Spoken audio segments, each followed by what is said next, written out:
प्यारे बच्चों नमस्कार। मैं स्वागत करता हूं आप सभी का बुद्ध स्टडी पॉइंट के यूट्यूब चैनल में।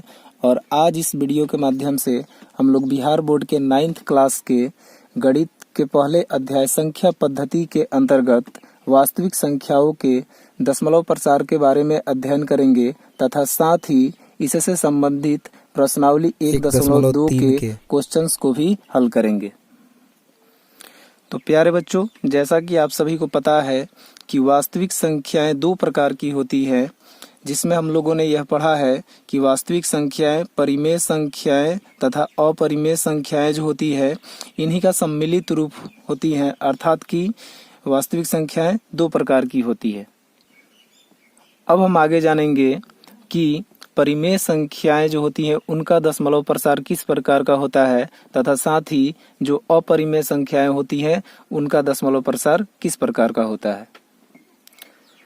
तो प्यारे बच्चों, आपको बता दें कि परिमेय संख्याएं जो होती है उनका दशमलव प्रसार दो प्रकार का होता है।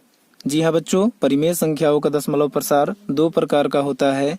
एक तो होता है शांत, जिसको हम लोग टर्मिनेटिंग कहते हैं, और दूसरा होता है अशांत आवर्ती, जिसको हम लोग नॉन टर्मिनेटिंग रिक्वायरिंग कहते हैं।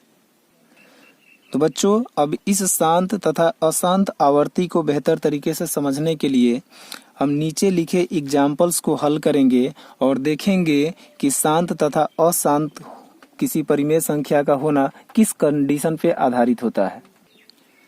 तो जैसा कि बच्चों हम यहाँ पे देख रहे हैं कि 7/8 है, तो अगर हम 8 से 7 में भाग करें तो यहाँ पे चूंकि हम देख रहे हैं कि हमारा भाजक जो है भाज्य से बड़ा है, तो इसलिए हम क्या करेंगे कि पहले एक जीरो बैठा लेंगे इधर और उसके बाद दशमलव बैठा लेंगे, और दशमलव यहाँ पर है तो पुनः यहाँ भी दशमलव देंगे, और उसके साथ ही हम इस दशमलव बैठाने के उपरांत यहाँ पर हम जीरो ले सकते हैं।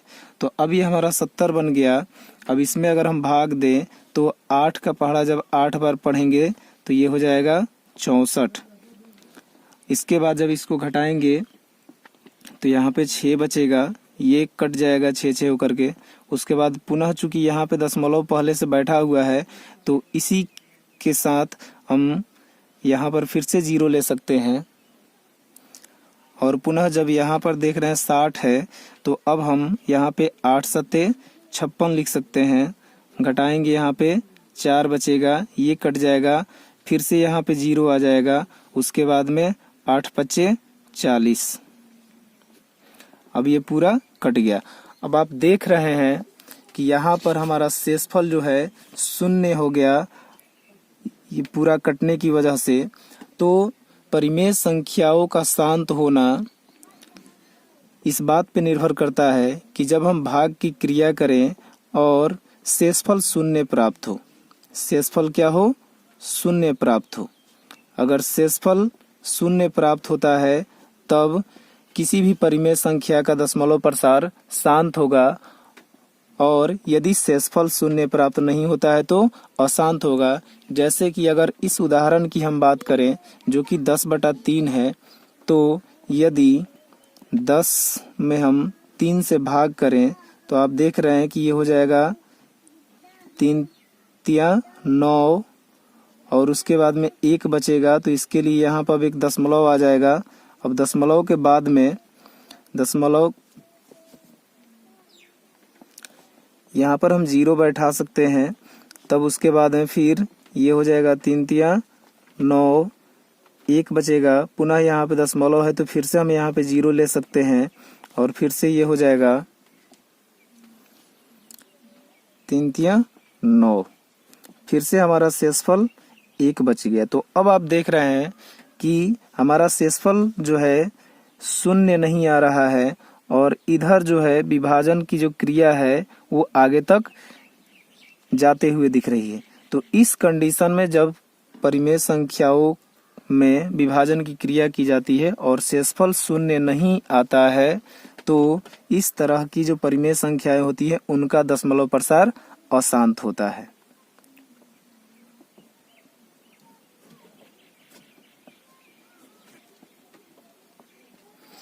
प्यारे बच्चों, अब अगर बात करें अपरिमेय संख्याओं के दशमलव प्रसार की, तो जैसा कि आप सभी को पता है कि √2 एक अपरिमेय संख्या है जिसका वैल्यू कैलकुलेट करने पर 1.4142 ऐसे अन्य भी अंक इसमें आते हैं। तो चूंकि ये एक अपरिमेय संख्या है, वैसे ही अगर पाई की बात करें तो पाई का मान भी हमारा 3.14159 इस तरह से आगे इसमें और भी अंक आते हैं। तो इनका दशमलव प्रसार हम देख रहे हैं कि ये अशांत को प्रदर्शित कर रहे हैं। तो जितनी भी अपरिमेय संख्याएं होती हैं उन सभी का दशमलव प्रसार सदैव ही अशांत आवर्ती होता है। बच्चों, अब हम एक अलग उदाहरण लेते हैं और उस उदाहरण को समझने का प्रयास करते हैं और देखेंगे कि इसमें वास्तविक संख्याओं के क्या कॉन्सेप्ट छिपे हुए हैं। तो जैसा कि आप स्क्रीन पे देख पा रहे हैं, अगला उदाहरण हमारा कह रहा है कि दिखाइए कि 0.333 को P/Q के रूप में व्यक्त किया जा सकता है, जहां P और Q पूर्णांक हैं और Q ≠ 0 है। तो बच्चों, हम सॉल्यूशन में यही कह सकते हैं कि हमारा सबसे पहले क्वेश्चन बनता है कि यहाँ पे दिया हुआ है 0.333 डैश डैश डैश बराबर 0.3 वेनिकुलम बार। अब आप यहाँ पे देख रहे हैं कि यह अंक 3 जो है वह बार बार आ रहा है, अर्थात कि अंक 3 की पुनरावृत्ति हो रही है।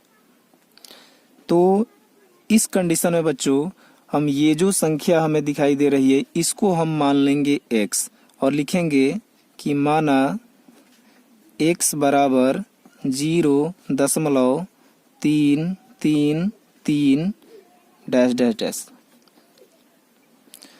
अब चूंकि यहाँ पर एक अंक की पुनरावृत्ति हो रही है, तो इसके लिए आप हमेशा याद रखिएगा कि इस तरह का जब भी क्वेश्चन आपको मिले और उसमें किसी एक अंक की पुनरावृत्ति हो तो उसमें हम 10 से गुना करते हैं जब एक अंक की पुनरावृत्ति हो, और जब 2 अंक की पुनरावृत्ति होगी तो उसके लिए हम 100 से गुना करते हैं, तथा जब 3 अंक की पुनरावृत्ति होगी तो उसके लिए हम 1000 से गुना करते हैं।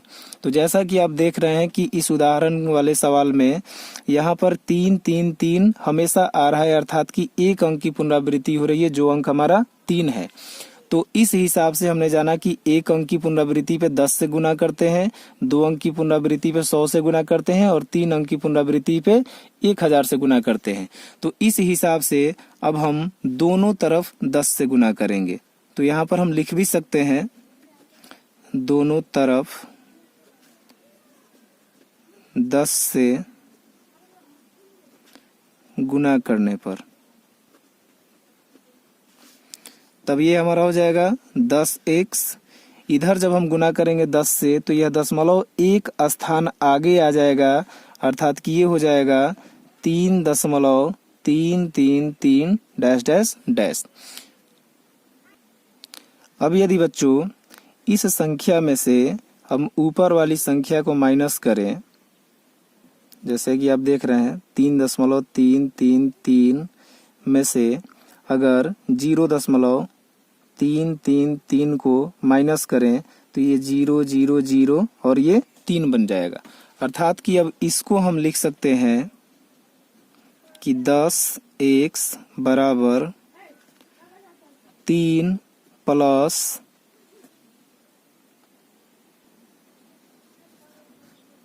0.333।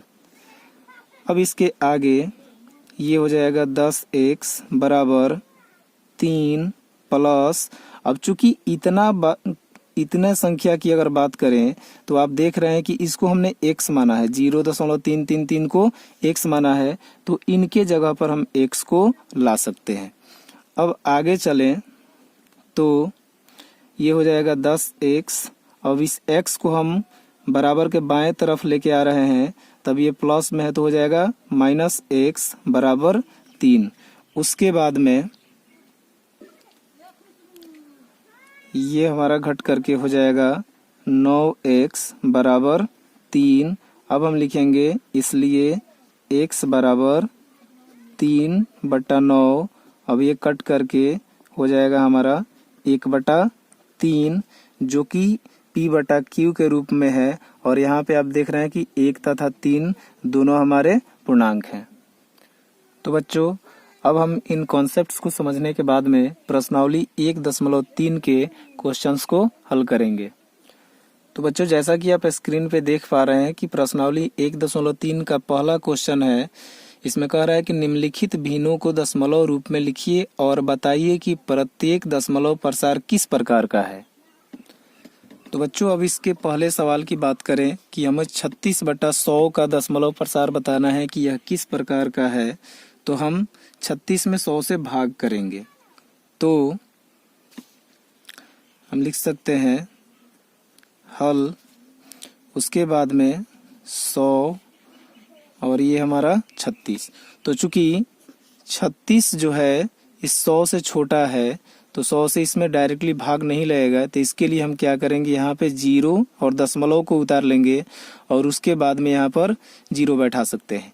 तो अब ये 360 हो गया। तो अब 100 का पहाड़ा 3 बार पढ़ेंगे तो यहाँ पे हो जाएगा 300। उसके बाद में ये घट करके यहाँ पे 60 बचेगा और ये कटेगा 3 पुनः यहाँ दशमलव है तो यहाँ पर 0 बैठा सकते हैं। अब ये 600 हो गया था। 100 का पहाड़ा जब 6 बार पढ़ा जाएगा तो ये हो जाएगा 600। अब ये कट करके यहाँ पे शेषफल हमारा 0 है। तो हमने बताया था कि परिमेय संख्याओं के दशमलव प्रसार से संबंधित 2 कंडीशंस होते हैं कि अगर हमारा शेषफल 0 प्राप्त हो तो वैसे दशमलव प्रसार शांत होते हैं और शेषफल 0 प्राप्त नहीं हो तो वैसे दशमलव प्रसार अशांत होते हैं। तो चूंकि यहाँ पे हमारा शेषफल 0 प्राप्त होता है तो हम लिख सकते हैं कि इसका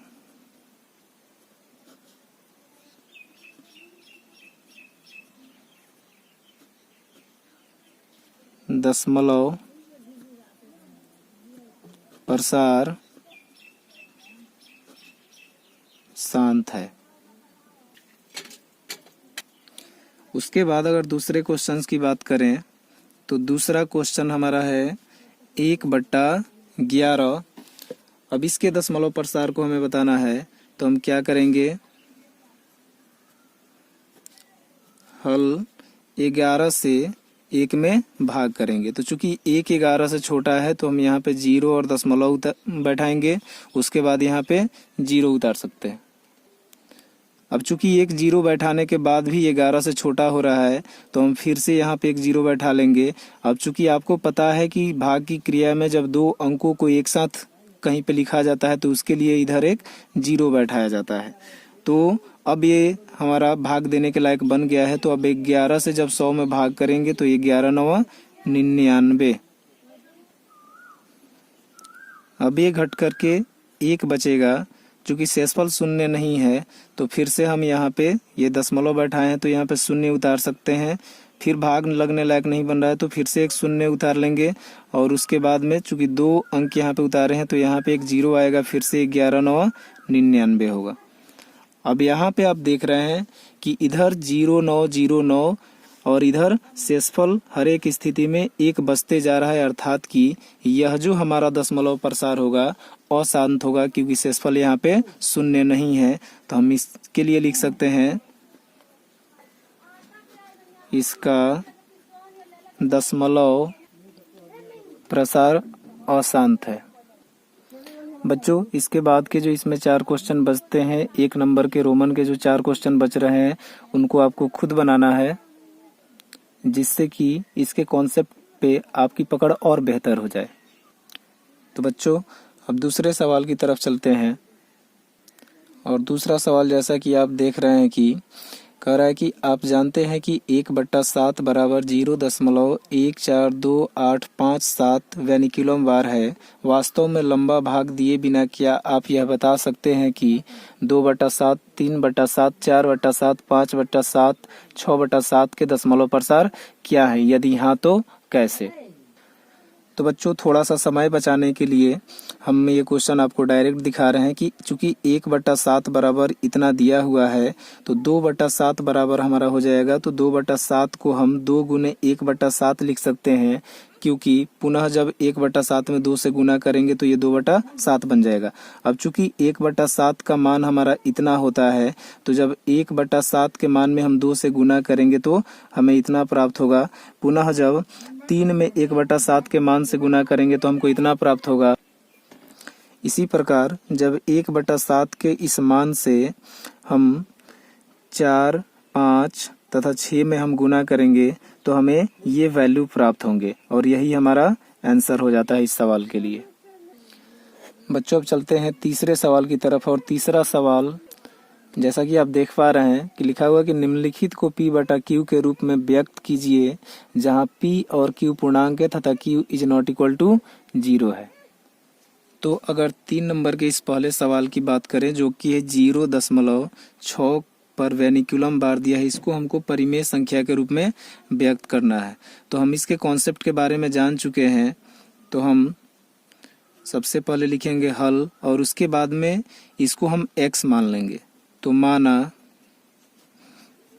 x बराबर 0.6। अब चूंकि ये वेनिकुलम बार हमको ये दर्शा रहा है कि यह 6 जो है इसकी पुनरावृत्ति हो रही है, अर्थात कि ये बार बार आ रहा है। तो इसके लिए हम ये भी लिख सकते हैं 0.666 ऐसे करके। उसके बाद में आगे चलें तो चूंकि यहाँ पे एक अंक की पुनरावृत्ति हो रही है, तो आपको पता है कि जब एक संख्या की पुनरावृत्ति होती है तो हम 10 से गुना करते हैं तथा दो संख्याओं की अगर पुनरावृत्ति हो तो हम 100 से गुना करते हैं। तो चूंकि यहाँ पर एक अंक की पुनरावृत्ति हो रही है तो हम यहाँ पर दोनों तरफ 10 से गुना करेंगे।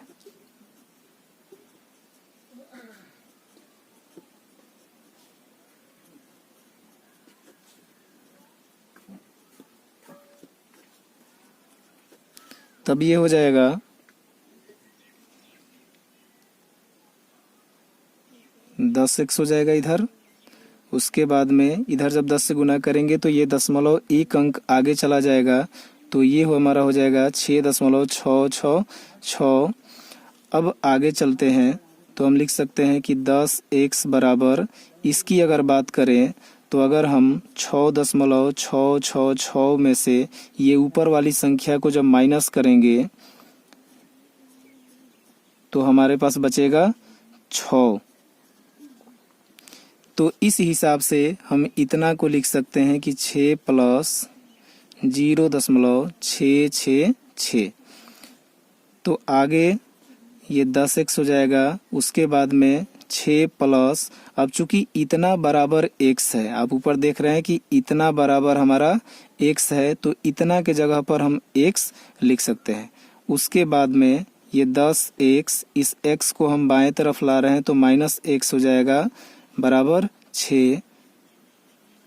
उसके बाद में 9x घट करके ये हो जाएगा बराबर 6। इसलिए x बराबर 6/9। ये कटेगा 3 दूना 6 और ये 3 त्रिका 9, ये हमारा हो जाएगा 2/3, जो कि एक परिमेय संख्या के रूप में हो गया और यही हमारा आंसर भी है। अब इसके दूसरे सवाल को देखते हैं जो कि है 0.47, और चूंकि 7 के ऊपर ये लाइन ब्रैकेट दिया है, इसका मतलब सिर्फ 7 की पुनरावृत्ति हो रही है। तो सबसे पहले हम लिखेंगे माना x बराबर 0.47, इसके ऊपर ये लाइन ब्रैकेट।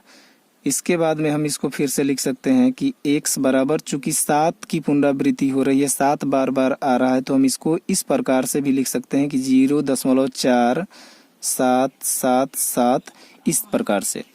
अब अगर आगे चलें तो यहाँ भी हमारा सिर्फ एक अंक की ही पुनरावृत्ति हो रही है जो कि है 7, तो हम यहाँ दोनों तरफ 10 से गुना करेंगे।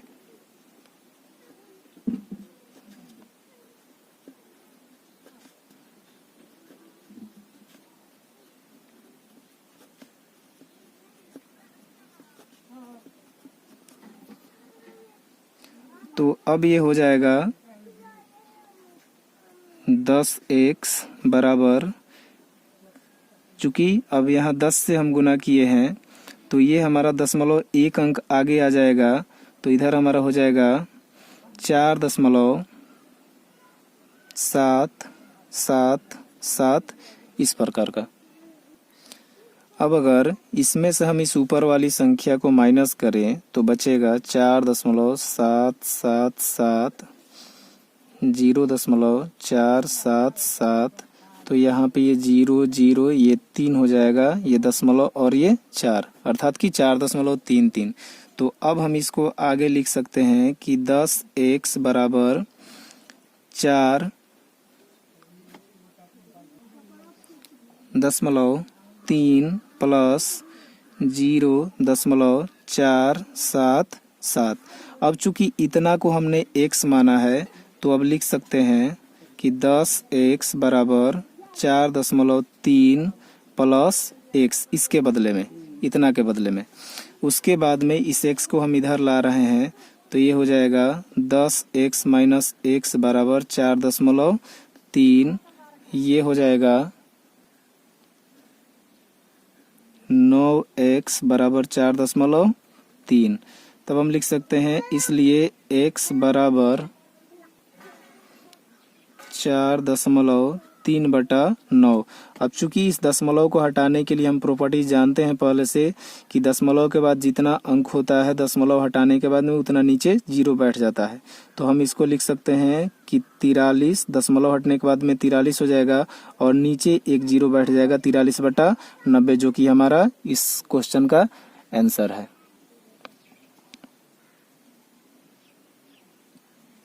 अब बच्चों चलते हैं इसके रोमन के तीसरे सवाल की तरफ। तो यहाँ पे हम तीसरा सवाल देख रहे हैं, दिया हुआ है कि 0.001 और यहाँ पे दिखा रहा है कि तीनों अंक की पुनरावृत्ति हो रही है। तो हम सबसे पहले इसको x मान लेंगे। तो माना x बराबर 0.001। इसको हम इस प्रकार से भी लिख सकते हैं कि x बराबर 0.001,001, अर्थात कि यहाँ पे इन तीनों अंकों की पुनरावृत्ति हो रही है। तो जैसा कि आपको पहले ही बताया गया है कि जब 3 अंक की पुनरावृत्ति होगी तो हम 1000 से गुना करेंगे। तो अब इसमें हम दोनों तरफ 1000 से गुना करेंगे,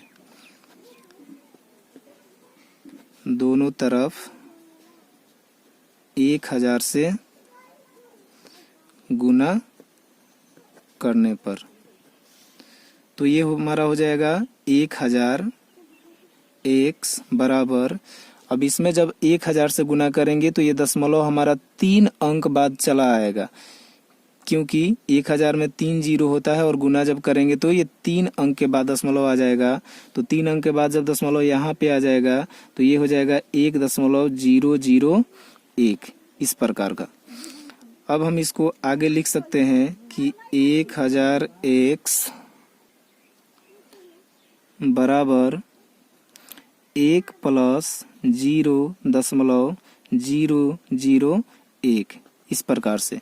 तो अब चूंकि इतना को हमने x माना है ऊपर, तो अब हम लिख सकते हैं 1000x बराबर 1 प्लस x।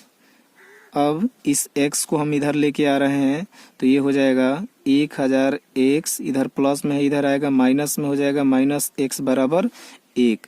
अब 1000x में से x को घटाएंगे तो ये हो जाएगा 999x बराबर 1। अब हम लिख सकते हैं इसलिए x बराबर 1/999, जो कि परिमेय संख्या के रूप में भी हो गया, जहां 1 और 999 पूर्णांक है, तथा यही इस सवाल का हमारा आंसर हो जाएगा।